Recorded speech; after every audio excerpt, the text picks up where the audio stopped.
દમણના દરિયામાં નહાવા પડેલા 4 મિત્રો પૈકી એક યુવક તોફાની મોજામાં ગરકાવ। દરિયામાં જવા પર પ્રતિબંધ છતાંય ભંગ કરી નહાવા પડેલા 2 યુવાનો તણાઈ જતા એકને લાઈફગાર્ડે બચાવ્યો। નાની દમણના જીટીના દરિયા કિનારે બપોરના સમયે મોજ મસ્તી કરવા આવેલા રીંગણવાડા વિસ્તારની ચાલીના 4 યુવકો માટે દરિયામાં નહાવાનું સાહસ ભારે પડ્યું છે।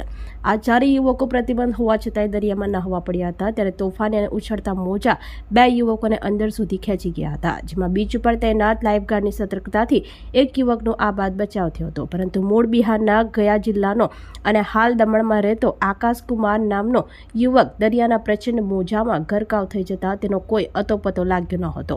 આ ગોઝારી ઘટનાની જાણ થતાં જ યુવકના પરિજનો દરિયા કિનારે દોડી આવ્યા હતા અને ભારે આક્રંદ વચ્ચે પરિવારમાં ગમગીની માહોલ છવાઈ ગયો હતો। બીજી તરફ ફાયર વિભાગની ટીમ રેસ્ક્યુ બોટ અને અન્ય સાધનો સાથે ઘટના સ્થળે પહોંચી હતી અને પોલીસ કાફલાએ કિનારે જમા થયેલી ભીડને દૂર કરી લાપતા યુવકની સઘન શોધખોળ હાથ ધરી હતી, જે હજુ પણ ચાલુ છે। ચોમાસાની સિઝનમાં ઊંચા મોજા અને મજબૂત પ્રવાહના જોખમને પગલે દમણ પ્રશાસન દ્વારા 17 જૂનથી 16 ઓગસ્ટ 2026 સુધી દરિયામાં જવા પર સખત પ્રતિબંધ મૂકવામાં આવ્યો છે।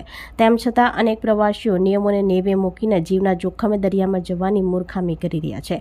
દેવકાથી જંપડ સુધીના વિશાળ દરિયા કિનારે પ્રવાસીઓની સુરક્ષા માટે હાલમાં માત્ર 7 લાઈફગાર્ડ જ તૈનાત છે, જે આટલા લાંબા દરિયા કિનારા માટે અપૂરતા સાબિત થઈ રહ્યા છે।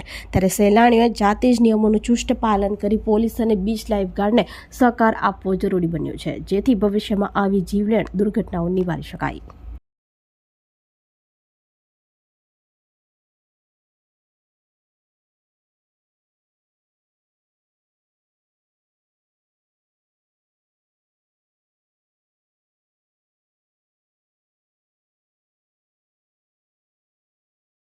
આપણી સંકલ્પ ન્યૂઝ ચેનલને સબસ્ક્રાઇબ અને લાઇક કરો, બેલ આઇકન દબાવો, જેથી આવનાર ન્યૂઝ અપડેટ્સની નોટિફિકેશન આપના મોબાઈલ પર સૌથી પહેલા પહોંચે। Like, subscribe and share the video.